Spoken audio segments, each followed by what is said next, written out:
Hey folks, welcome to Shooting Up North. I'm your host, Lewis Carlin. We're heard right here on the Alliance Pro Wrestling Network. Thank you so much for joining me. If you're watching for the first time, please consider hitting that subscribe button. If you want to follow me on social media, I'm on Twitter at Shooting Up North, Instagram at Alliance PW Network, and feel free to join our Facebook group, the Alliance Pro Wrestling Network. Oh, right. So this is Shooting Up North's Impact Wrestling review for September 8th, 2022. Let's get into the review. So the show starts this week, as it always starts, with a recap of the prior week. Then we get into the first match, which is a huge faction match. United Empire versus Bullet Club. So we had Aussie Open, Kyle Fletcher, Mark Davis making their Impact Wrestling debut. The New Japan Pro Wrestling Strong Tag Team Champions taking on Bullet Club's Ace Austin and Chris Bay. So this was actually a really good match. I was expecting a really good match, and I wasn't disappointed. Let's get into some of the action that took place during the match. Kyle Fletcher, Mark Davis, they went on the attack right away. They hit actually a nice slingshot uppercut on Bay. Bay on the outside of the ring. Kyle Fletcher slingshots him in. Mark Davis hits him with a nice uppercut as Bay's on the way down. Ace Austin at one point takes out both Kyle Fletcher and Mark Davis when they're on the outside. It's followed by a big dive to the outside by Chris Bay. As the match progresses, Ace Austin finds himself in trouble as Davis and Fletcher control. Austin eventually makes a hot tag, and Bay comes in and is a house of fire. Ace Austin actually big dive to Davis on the outside again. Bay with the frog splash for two on Fletcher. And the ending of the match had a lot of great action, a lot of great back and forth action. This one. The ending of the match occurred. Mark Davis and Kyle Fletcher, they have control of Chris Bay's arms. Each one are holding her arm, and they rain forearms on Chris Bay. And then they hit their finish, the Coriolis is I believe what it's called. It's like a double Death Valley driver. They hit that on Chris Bay for the victory. As I said, I was expecting a great match, and they did not disappoint. I thought this was an excellent match. It was such a breath of fresh air to see a new top team in Impact Wrestling in the form of Aussie Open. They work well together, and I see why they are a highly regarded team in the world of professional wrestling. I see why they hold the New Japan Pro Wrestling Strong Tag Team titles.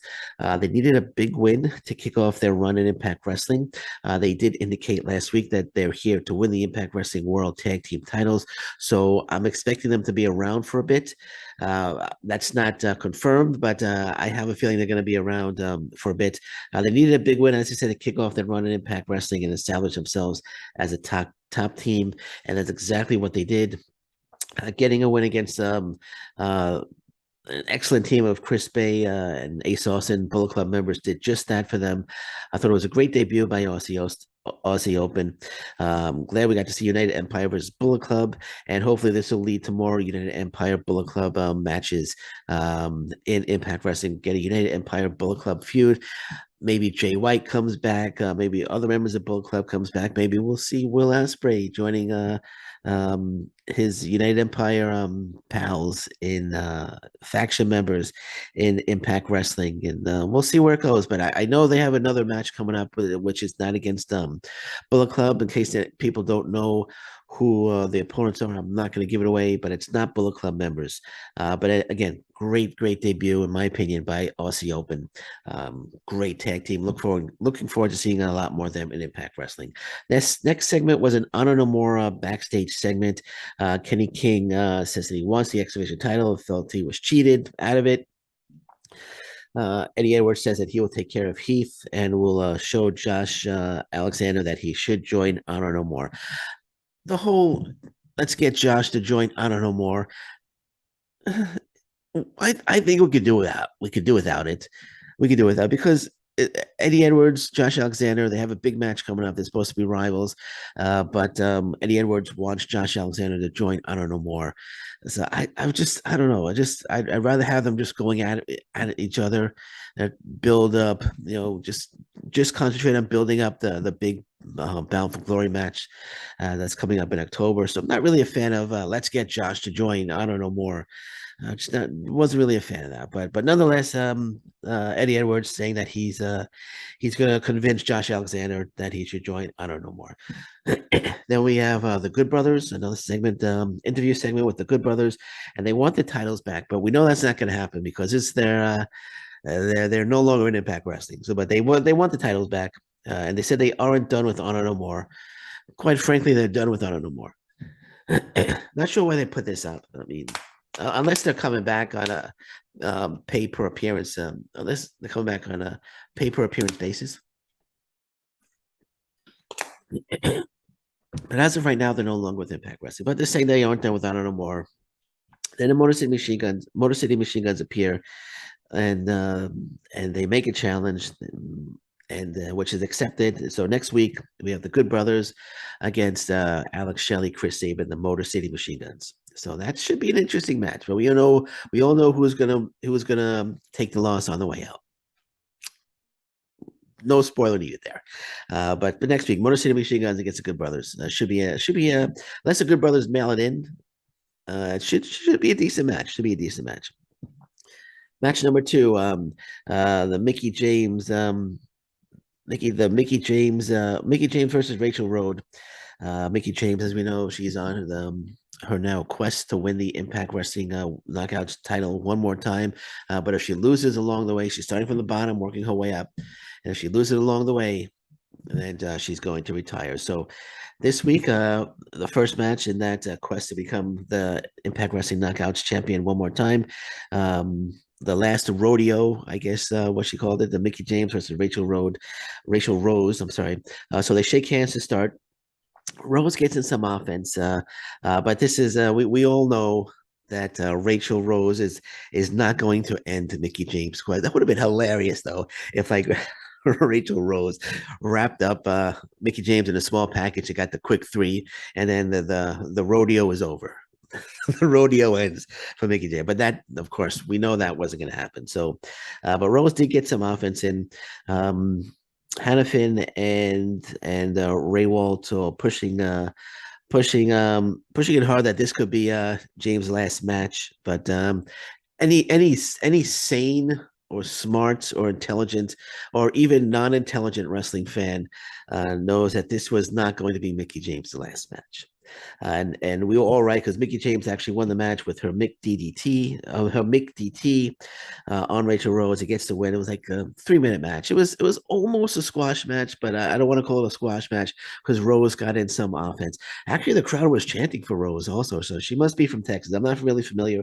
Heard the name. I've seen her before, but I'm not sure. Maybe she's from Texas. But they were actually chanting her name a little bit during the match, which was a little weird.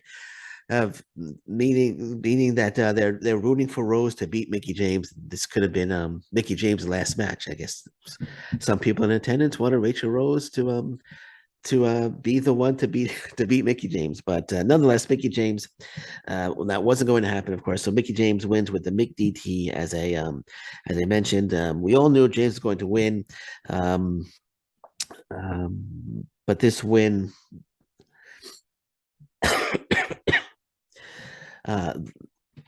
Start over. I just little cough there. So we all know James is going to win, but this is going to be the storyline has really great potential. Has really great potential. It could be a fun ride.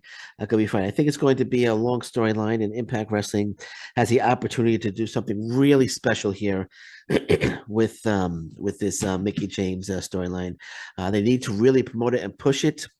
And I feel the fans are really going to get behind it in this one, except this match where some fans were rooting for Rachel Rose. But I think the fans are going to get behind it. But the Impact Wrestling needs to promote it and push it right. As it could be, like I said, a really fun, really fun storyline. I think it's going to last for a while. I don't. It's not going to end at Bound for Glory, of course. I think it's going to go way beyond Bound for Glory.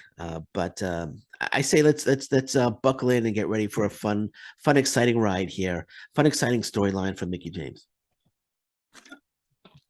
Next up, Kenny King breaks up a chat with between Mia Yim and Scott D'Amore. They're talking in the back. King and Yim insult each other at one point. King wants another X Division title shot. D'Amore says that he has an announcement for next week concerning the X Division. But this week he makes Kenny King versus the debuting Yuya Uemura. So we get King versus Yuya Uemura, and as Scott D'Amore says, that match is next. So that match is coming up next. So Steve Macklin actually during an interview, Steve Macklin's segment said that there was no alliance with Moose, and he's going to basically prove it. So match 3, Kenny King versus the debuting Yuya Uemura. I was very excited for the debut of Yuya Uemura. Big fan of Yuya Uemura.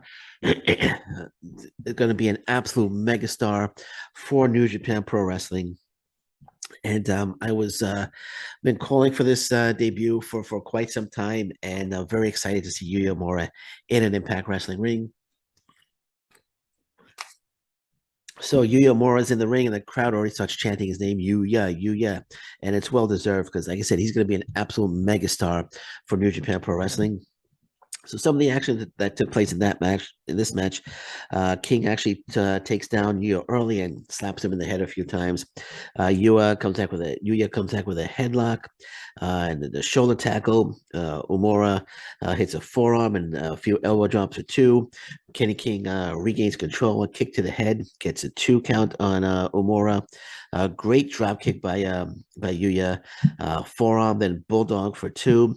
Spine buster by Kenny King for 2. Then a Tiger Driver for 2 as well, as Kenny King starts to take some control of the match. But the ending of the match occurred. Mickie Yim actually, I guess she's still upset that she was interrupted in the back by Kenny King. So she comes to the ring and argues with Kenny King. Kenny King at one point tries to cheat to win. Has his feet on the ropes trying to pin Yuya Uemura, but Mickie Yim prevents it, pushes his feet off the ropes. Kenny King not happy. He grabs Mickie Yim, but Mickie Yim gets out of it and then kicks King in the head. Uemura hits a crossbody from the top rope onto Kenny King for the victory. So Yuya Uemura gets a win in his debut. So 2 big debuts this week. Aussie Open getting a win, Yuya Uemura getting the win. I thought this was a very good debut for Uemura. The match with Kenny King, he was able to showcase his potential. We saw some decent moves, some of his skill set here against Kenny King. One thing I did not like, the Mickie Yim involvement. I think you should have won clean with no controversy at all, no one interfering in the match. Especially this is debut, like Aussie Open win clean. They won clean to show that they're a top tag team right away. I think Yuya Uemura should have won clean here over Kenny King. I don't know if I necessarily would have made Kenny King his first opponent, but I do hope we see a lot more of Yuya. As for Yim, is Yuya and Yim going to team? Uemura and Mickie Yim going to be a team? I don't know if that's the direction they're heading in, but I kind of wish Mickie Yim didn't interfere. Is Kenny King going to feud with Mickie Yim now? Well, what's going down? Where is this going? It's a little confusing as to where this might be going. Is Yim going to bring somebody in to help her feud with Kenny? I don't know. Or like I said, is Uemura and Mickie Yim going to be a team? Are we going to see a segment with them next week? I don't know, but like I said, I kind of wish they kind of left Mickie Yim out of it. And I don't know, Kenny King's a great opponent, but for Uemura, but Kenny King asking for another X Division title shot. He got a win. He even though he cheated, he did get technically you could say that he did pin Speedball Mike Bailey last week, and they could have turn that into something where he wants another X Division title shot. He got the victory. The referee counted 3. He got the win over Speedball Mike Bailey, and he wants another shot. But now him losing to Yuya Uemura. And that's another thing. Last week he cheated to win to defeat Speedball Mike Bailey. Of course, the was overturned, and Speedball Mike Bailey eventually won that match. But you can see him cheating here, making him coming out and breaking that up. Maybe that's another reason, Kenny King cheating to win, and Mickie Yim has had enough of it and broken up. So you could use that argument as to why we saw Mickie Yim. But but Kenny King wanting title shot. Now suddenly with the loss of Uemura, he really can't ask for another title shot because if anyone's going to deserve one, it's going to be Uemura for getting the victory over Kenny King. So Kenny King, in my eyes, no longer deserves an Impact Wrestling X Division title match because of this loss here. That's why they really can't run with the Kenny King wants another X Division title shot storyline anymore because he lost the match here. I personally would have put Yuya Uemura against Aiden Prince. That's what I would have done. I would have had Yuya Uemura versus Aiden Prince. I think that would have been an absolutely fantastic match. No interference, and I would have put Yuya over Aiden Prince. But that's the match that I would have done. That's the match that's the debut I would have done for Yuya Uemura versus Aiden Prince. But I'm not calling shots. But nonetheless, I hope we see a lot more of Yuya Uemura. I know Uemura is now on the Impact Wrestling roster page. Aussie Open isn't. I checked, but Aussie Open is not on the Impact Wrestling roster page, but Yuya Uemura is, and he is in excursion right now in the U.S. So he's not going to be going back to Japan anytime soon, at least for another year. So maybe we're going to see a lot more of Yuya Uemura in Impact Wrestling. Then we get the flashback of the week: Bobby Roode versus Sting. Bobby Roode defeats Sting. I forgot what show it was or what year it was from. I just wrote flashback of the week: Bobby Roode versus Sting. And then we get a Sami Callihan segment as he seems ready for he seems ready for Victory Road. Gives a great promo, and Sami Callihan always delivers on his promos, and they're always intense and they're always enjoyable to watch. So I enjoy just Sami Callihan knows how to cut a promo. Next is a Cody Deaner and Eric Young segment, which was filmed outside at night on location. Deaner claims that he still believes in violence. Actually, Eric Young, it looks like he's in his house, and Deaner calls Eric Young, and Eric Young comes out. Deaner claims that he still believes in violence. Young has him repeated over and over again, and a group of men with yellow hoodies join in on the chant. We get an aerial shot of them with chanting violence, violence, violence. And the leader, Eric Young, with his arms wide open, accepting everybody into I guess Violent by Design. I don't know if we're going to see more members of Violent by Design, but I love the way this was done. Violent by Design segments are just fantastic. It was filmed wonderfully. Everyone in the yellow hoodies that came out that were yelling violence, violence. Great stuff. Eric Young with his arms wide open, and we get the aerial shot of it. That was just really well done, well produced. I love this segment, and I'm really looking forward to seeing what the future holds for Violent by Design. Are we going to get another member of Violent by Design? Joe Doring, of course, getting brain cancer surgery, and we do wish him the best. So we do hope for speedy recovery. If anyone's going to beat this, it's going to be Joe Doring. But are we going to get another member of Violent by Design? We'll see. We'll see where it goes. But great segment. Love the segment here. So the fourth match number 4, Taya Valkyrie versus one half of the Knockouts Tag Team Champions, Chelsea Green. Chelsea Green accompanied to the ring by Deonna Purrazzo. Taya has Rosemary and Jessica accompany her to the ring. This match was okay. We all knew what was going to happen here. We all knew Jessica was eventually going to get involved somehow and cost Taya the match. Like I said, as I said before, any intelligent wrestling fan could see it coming from a mile away, as did I. So some of the action that took place during the match: a crossbody early by Taya for 2, double knees by Taya in the corner. She gets a 2 count, green kick to the head, pulls Taya to the outside, and then pushes her back into the ring for a 2 count. Green drives Taya's head into the turnbuckle with her foot. She puts her foot on the back of Taya's head and pushes her head into the turnbuckle. I just accidentally kicked my garbage can. Don't know if you heard it.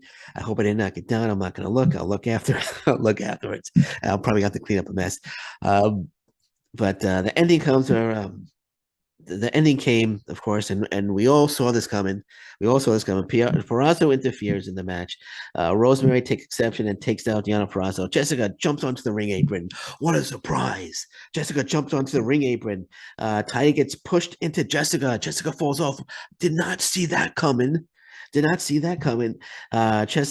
hits the prettier on Taya Valkyrie for the win. So Jessica costs Taya Valkyrie the victory, and the dissension between Taya Valkyrie, Rosemary, and Jessica continues. You know, we didn't. This wasn't supposed to happen. Nobody saw this one coming. Nobody saw this coming. So the overall match, I thought, was okay. Nothing special. The whole purpose was to further the dissension storyline between Taya, Rosemary, and Jessica. As I said, you knew that ending was going to happen. You saw it from a mile away, and you knew Jessica was going to cost Taya the match, and that's what happened. I'm not, I know people like the Jessica thing. I know BQ is a fan of it. BQ of the Impact Lounge. I just see it as her trying to copy the success that Su Yung had with Susie. Not a fan of it. Not a fan. Not sure where it's going. They're eventually going to break up, of course, because Jessica always interfering somehow and always costing her either Taya or Rosemary the match. So I just not a fan of the whole Jessica thing. Havoc looks like she's having a blast doing it, and by all means, I hope she's having fun. It's just not my cup of tea. That's all. Like I said, I just see it as a trying to recreate or copy the success that Su Yung had with Susie. And I hope we see Su Yung back soon. She's still on the roster page, so I'm sure we'll see Su Yung back soon. But I can do without the whole Jessica thing. All right, so let's move on. So then we get a Jordynne Grace segment. She's interviewed by Gia Miller. And Grace says she's not underestimating Masha Slamovich. Then after the interview, she goes into her dressing room, only to find that Masha is going to kill you is projected on the wall. And she looks at it. So the build up to this Bound for Glory match is going to be a fun ride. It's going to be a fun ride. I know we have a Pick Your Poison match coming up at Victory Road. Masha Slamovich picking an opponent for Jordynne Grace. I hope it's LuFisto. Some people say it's going to be Max the Impaler. So we'll see who it is. But it's going to be a fun ride. Masha Slamovich trying to get into Jordynne Grace's head again with the Masha is going to kill you projected onto her wall. I said it's gonna be a fun ride, man. Let's get ready. This is gonna be a great match at Bound for Glory. Grace against Masha Slamovich. Can't wait for it. But the ride to get there is going to be, I think, just as fun. So then we got a Vincent and PCO segment. Vincent said that they both belong to Honor No More. There's a whole thing is like I guess he's sending electric shocks through his brain because PCO looks like he's getting shocked over and over again while Vincent is talking. If we're gonna turn PCO, if PCO is gonna leave Honor No More, can we just do it already? I mean, the storyline's been going on for how long now? If we're gonna do it, let's just do it. If we're not gonna do it, let's not do it. Then that's all I gotta say.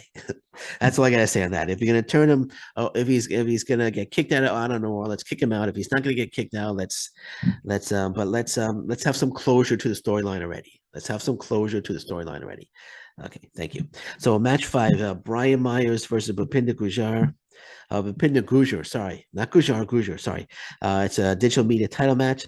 Gujjar starts with forearms early and controls the match. Gujjar hits a splash in the corner, kick to the head for 2 on Myers, suplex by Gujjar as he controls the action. Myers drives Gujjar's head into the ring post. Gujjar hits a sling blade on Myers. Gujjar also hits a Samoan drop for 2. Super kick by Gujjar for 2. Myers, I said Gujjar again. Gujjar, I'm sorry, it's Gujjar. Myers hits an implant DDT on Gujjar for 2 as well. So we had a lot of really good action going on in this one. So the ending comes Gujjar is DQ'd for hitting Myers with the digital media title. Gujjar once again walks off with the title belt. So this match was good. Actually, I'm kind of getting into this feud. And I'm glad to see that that Impact is using the digital media title to try and elevate lower and mid card talent such as Gujjar. They are obviously high in Gujjar as he showcased a lot of his skills in this match.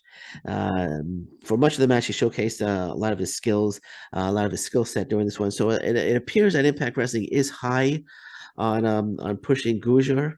I didn't like him though, walking over the title and holding it up high and laying out a scream as if he just won the title. He's at the top of the ramp, he holds it up, and he lets out a scream like he's a new digital media champion. Didn't like that part. I didn't like that because it's not the new digital media champion. Um, the ladder match is coming up, and it should be a great ending to this feud. So I'm kind of into this feud right now. I heard the ladder match is going to be it was something special, so I'm looking forward to it. But I do like that they're using the digital media title to push lower and mid card talent. So when this is over, the feud is over, I don't expect Gujar to win the digital media title. Um, but I think after this, I think Aiden Prince should be inserted as the next talent to go after the digital media title again to elevate the lower and mid card talent. So as you can see, I'm high on Aiden Prince. The second time I've mentioned Aiden Prince during this review, and I'm sorry, it's like 6 a.m, so sorry about the throw, guys. I woke up like a half hour ago, and I have to get this done. So, but as you know, I'm high on Aiden Prince, and they mentioned him twice already. So we find out next week it's going to be Moose and Steve Macklin versus Decay. Speedball Mike Bailey defends the X Division title against the new number one contender Mascara Dorada, and the Good Brothers take on the Motor City Machine Guns in a tag team dream match. So backstage, we have Gujar and Brian Myers. They both have a hold of the title and they're pulling it back and forth. Myers wants his title back. Gujar, I guess, thinks it's his. He doesn't want to give it back. Scott D'Amore, of course, comes and saves the day, still wearing the headset. So he takes the digital media title away from Gujar. Then he makes that digital media ladder match in 2 weeks. So in 2 weeks, we have the digital media title is on the line in a ladder match as Brian Myers defends against Gujar. But Scott D'Amore said he's going to hold on to the title. But I don't know why. There's no controversy. There was no controversy here, as there was the first time where Gujar he defeated Myers, even though it wasn't an official match. So there's no controversy here. So why does Scott D'Amore have to hold on to the title? So he's going to hold the title and hang it up in the rafters in 2 weeks. The title belongs back with Brian Myers. Brian Myers didn't lose the title. Gujar was disqualified, so he lost the match. So the title's got to go back to Brian Myers. Scott D'Amore says he's going to hold on to the belt. At least he gave it back to him, and I just missed it. But the belt belongs to Brian Myers. Scott D'Amore should be holding it for 2 weeks. So match 6, the main event, Eddie Edwards versus Heath. I wasn't too excited about this one. Not huge, not a huge Heath fan, but nonetheless, let's get into some of the action. Edwards attacks Heath right away. Heath hits a flying forearm in the corner. Eddie Edwards has Heath in the corner. He hits a corner chop as well. The Eddie sucks chant begins. Heath clotheslines Eddie to the outside. Heath sends Eddie into the steel steps. Eddie's just favoring his arm. Edwards regains control of the match. He clotheslines Heath, who's in the corner. Heath comes back, hits a DDT for 2. Heath hits a wake-up call on Eddie, his finishing move, of course. But Mike Bennett comes running to the ring and gets involved in the match, but Heath hits a wake-up call on Mike Bennett. Eddie Edwards hits a low blow on Heath, hits a Bossa knee party and gets the win over Heath. The match was about 14 minutes long, I believe. Lots of back and forth action in between. I just went over some of the moves that happened, but lots of back and forth action going on this one. Eddie Edwards calls out Josh Alexander to come and give him an answer if he's going to join Honor No More. Josh comes to the ring. Eddie and Josh go at it verbally. Josh, of course, what a surprise here, everybody. Josh turns down Eddie Edwards. Then a brawl erupts. We got Josh Alexander. The odds are stacked against Josh Alexander, but Heath jumps in to help Josh. And then eventually Rich Swann comes down. So we have a massive brawl between Josh, Heath, Rich Swann against Honor No More. Honor No More take out Heath and Rich Swann, and the numbers are too much just for the 3 of them. Honor No More, of course, like I said, they win the brawl. They all start attacking Josh Alexander. Edwards power bombs Josh Alexander and hits a Boston Knee Party on Josh Alexander to close the show. Actually, standing over him with the title and yelling at him for verbally, and that's how the show basically ended. So the Eddie Edwards Heath match itself was good, but I think it went on way too long. I don't think it should have gone on for 13, maybe like 12, 13 minutes. I think Heath got in too much offense and too many near falls. I mean, heading into Bound for Glory, the leader of Honor No More, Eddie Edwards, he should have had an easier time with Heath, in my opinion. I mean, if Heath wants to take on other members of Honor No More and get near falls on them and get in a lot of offense and great back and forth, that's understandable. That's understandable, but Eddie Edwards going into Bound for Glory, the leader of Honor No More, should have had an easier time with Heath to build him up towards being a really to be a I don't I was gonna say legit challenger for Josh Alexander, but we everyone that knows Eddie Edwards knows that he's a legit challenger. But he shouldn't have had so much trouble with Heath. I mean, if he's going to have trouble with Heath and he needs actually Mike Bennett to come down and interfere in the match to help him beat Heath, how is that going? How is he going to beat Josh Alexander? That's the way I look at it. So if he can't beat Heath on his own, and Mike Bennett has to come out and interfere and cause a distraction for Eddie Edwards to beat Heath, how is he going to defeat Josh Alexander? How is he going to beat Josh Alexander? Now, that's how I look at it. So it should have been a shorter match. Eddie Edwards should have won this clean without any interference. Then he should have called out Josh Alexander, and then the whole brawl could have erupted. But yeah, that's how I see it. It was a decent match. It wasn't a bad match. It wasn't a terrific match. It's not a match that I'm gonna want to watch over and over again. But I think Eddie Edwards should have had an easier time with Heath, and he should have won the match without any outside interference from Honor No More, and he should have won in dominating fashion as well. Heath could have gotten some offense, but Eddie Edwards should have won in dominating fashion. But that's how I feel about it. That's how I feel about it. Okay, so that's it. So that's it for Impact Wrestling review for September 8th, 2022. I have an interview up right now with Chantel, indie superstar Chantel. So you might want to check that out. That's up on the channel now. And I'm going to be watching the news today. Anything breaks, I'll be back. But until then, thank you very much for joining me. Stay safe, everyone. So long. Bye bye.